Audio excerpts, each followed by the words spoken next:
लीजिए सुनिए विश्वंभर नाथ शर्मा कौशिक की लिखी कहानी अवसरवाद, मेरी यानी समीर गोस्वामी की आवाज में। राय बहादुर साहब अपने हवाली मवालियों सहित विराजमान थे। इसी समय एक अन्य महोदय पधारे। इन्हें देखकर राय बहादुर साहब मुस्कुराकर बोले, आओ भाई वर्मा जी, कहो क्या समाचार हैं। समाचार अच्छे हैं। गांधी जयंती की सजावट हो रही है। भाई एक बात समझ में नहीं आती। गांधी जयंती तो प्रतिवर्ष आती है, परंतु इस बार जितनी धूमधाम है उतनी पहले कभी नहीं हुई। इस बार की जयंती में क्या खुसूसियत है? राय बहादुर साहब ने पूछा। एक सज्जन बोले, भाई ये तो कोई कांग्रेस वाला ही बता सकता है। भाई वजह कुछ भी हो, लेकिन लोगों में उत्साह खूब है। उत्साह तो हुआ ही चाहे और होना भी चाहिए। गांधी जी जब 50 वर्ष के हुए थे तब कुछ हुआ था? ख्याल नहीं पड़ता, उस दफा तो अवश्य हुआ होगा। हमें तो ख्याल नहीं पड़ता कि कुछ हुआ था। पिछली बातों को छोड़िए, इस बार आप रोशनी करेंगे? आप लोग सलाह दीजिए। इसमें सलाह की क्या आवश्यकता, जैसी आपकी श्रद्धा हो।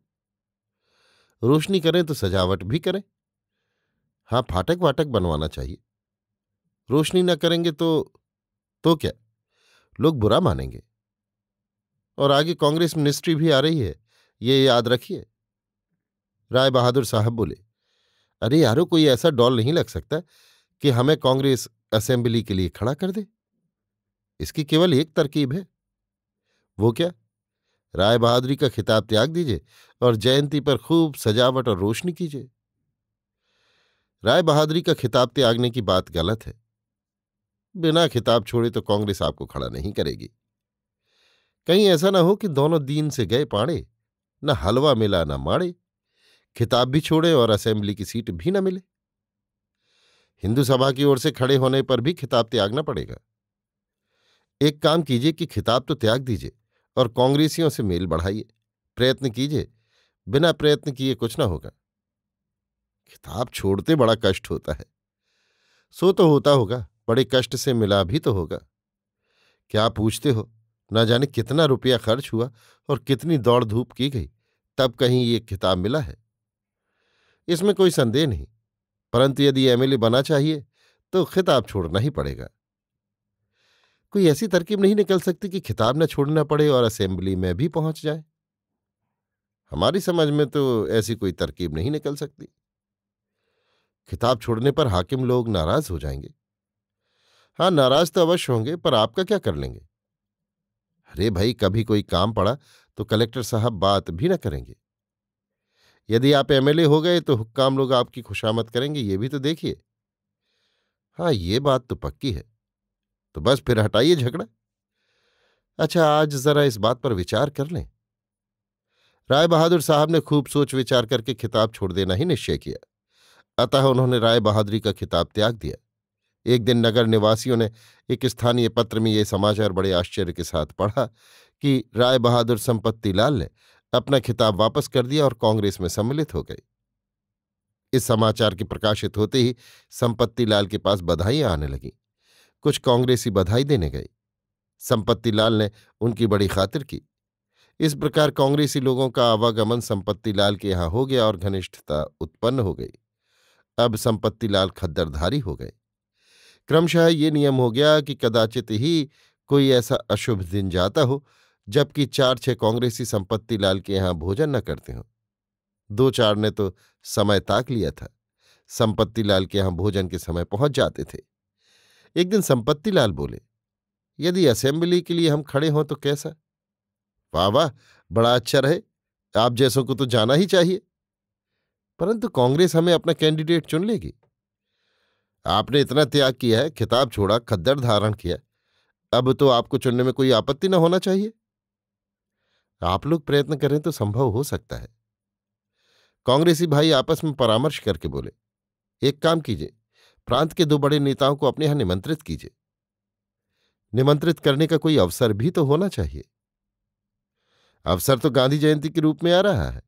खूब सजावट, रोशनी इत्यादि कीजिए। उसी में कोई ऐसी बात रख दीजिए कि जिसमें उनको बुलाया जा सके। वही तो सोचना है। केवल मीटिंग रखने से तो काम चलेगा नहीं। कोई उद्घाटन हो तो काम बन जाए। ना हो गांधी जयंती के स्मारक के रूप में एक गांधी पुस्तकालय ही स्थापित कर दीजिए। ये काम सबसे सरल है। हाँ, ये हमारे लिए सरल है। अपने किसी मकान का थोड़ा भाग किसी पुस्तकालय के लिए दे दें और हमारे यहाँ अपना निजी पुस्तकालय है ही है, वो उठवा कर वहां रखवा दें। वाह वाह, ये तो बड़ी सरलतापूर्वक हो जाएगा। तो फिर इसके लिए अभी से तैयारी की जाए। 4 दिन पश्चात स्थानीय पत्रों में समाचार निकला। श्री संपत्ति लाल की उदारता। हमारे नगर के गणमान्य रईस श्री संपत्ति लाल जी, जो अपनी राय बहादुरी का खिताब त्याग कर कांग्रेस में सम्मिलित हो गए हैं, गांधी जयंती के पुण्य अवसर पर गांधी पुस्तकालय की स्थापना करेंगे। पुस्तकालय का उद्घाटन किसी प्रांतीय नेता द्वारा होगा। ये समाचार निकलने के बाद प्रांतीय नेताओं के पास दौड़ होने लगी। कुछ खाव वीर कांग्रेसमैनों की बनाई। सेकंड क्लास का किराया तथा होटल खर्च लेकर प्रांतीय नेताओं के पास जाने लगे। एक बार के जाने में कार्य नहीं हुआ। 3-3, 4-4 बार जाना पड़ा। कभी कोई नेता मिला नहीं, कभी अस्वस्थ मिला, कभी सोचकर उत्तर देने को कहा। अंततः गत्वक काफी दौड़ धूप होने के पश्चात एक नेता महोदय को पुस्तकालय का उद्घाटन करने के लिए राजी कर लिया। भूतपूर्व राय बहादुर साहब ने खूब सजावट की, रोशनी का प्रबंध भी अच्छा किया। गांधी जयंती वाले दिन बड़े धूमधाम से पुस्तकालय का उद्घाटन कार्य संपन्न किया गया। पार्टी भी हुई जिसमें नगर के सभी कांग्रेसी तथा अन्य प्रतिष्ठित नागरिक सम्मिलित हुए। नगर कांग्रेस कमेटी के एक पदाधिकारी ने संपत्ति लाल जी से कहा, अब आपके एमएलए होने में कोई संदेह नहीं रहा। संपत्ति लाल जी बड़े प्रसन्न। उनकी कोठी निठल्ले कांग्रेसियों का अड्डा बन गया। जब देखिए 2-4 डटे हैं और राजनीति पर बहस तथा वार्तालाप हो रहा है। राजनीति को छोड़कर अन्य किसी विषय पर बात करना हराम था। कभी गांधी जी पर बात हो रही है, कभी नेहरू जी की चर्चा चल रही है, कभी पटेल की मीमांसा हो रही है, कभी ब्रिटिश सरकार की भावी नीति पर अटकलें लगाई जा रही हैं, कभी कम्युनिस्टों को कोसा जा रहा है, कभी नौकरशाही की आलोचना हो रही है। राजनीति संबंधी कोई ऐसा विषय या विख्यात व्यक्ति न होगा जिस पर इन लोगों की अपनी निजी राय न हो। भोजन करने बैठे हैं, एक कौर खाकर जब तक 5 मिनट राजनीति पर बात न हो जाए तब तक दूसरा कौर उठाना हराम। इन लोगों की संगत में संपत्ति लाल भी अपने को नेता समझने लगे। स्थानीय पत्रों में आपके छोटे मोटे वक्तव्य भी निकलने लगे। किसी दिन कांग्रेस को वोट देने की अपील निकल रही है, किसी दिन अनाज और कपड़े की दिक्कत पर संपत्ति लाल जी वक्तव्य दे रहे हैं, किसी दिन लॉर्ड वेवल को समझा रहे हैं, किसी दिन ब्रिटिश सरकार का मार्ग प्रदर्शन कर रहे हैं, किसी दिन हिंदू सभा पर, किसी दिन कम्युनिस्टों पर। इस प्रकार प्रायः नित्य ही संपत्ति लाल जी का कोई न कोई वक्तव्य प्रकाशित होता रहता था। जनता ने भी जाना कि भूतपूर्व राय बहादुर साहब नए मुसलमान की भांति प्याज प्याज चिल्ला रहे हैं।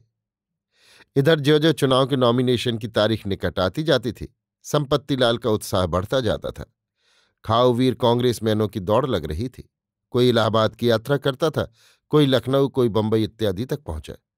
इस प्रकार संपत्ति लाल जी के लिए बड़ी दौड़ धूप हो रही थी।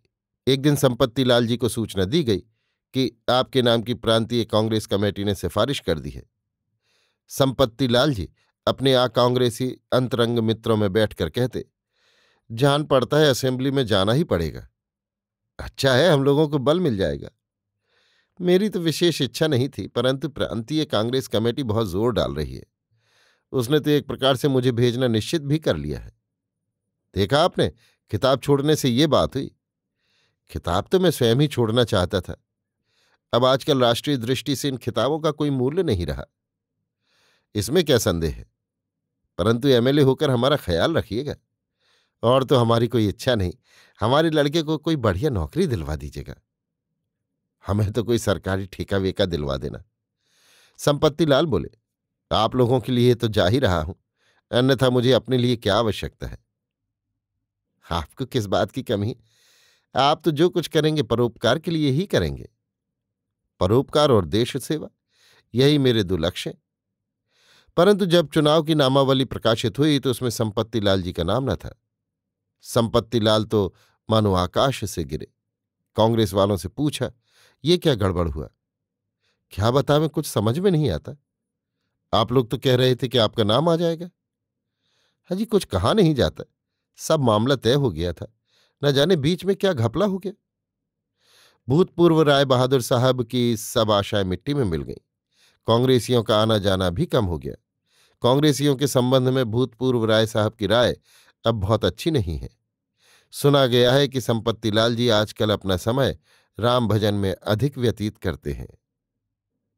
अभी आप सुन रहे थे विश्वंभरनाथ शर्मा कौशिक की लिखी कहानी अवसरवाद, मेरी यानी समीर गोस्वामी की आवाज में।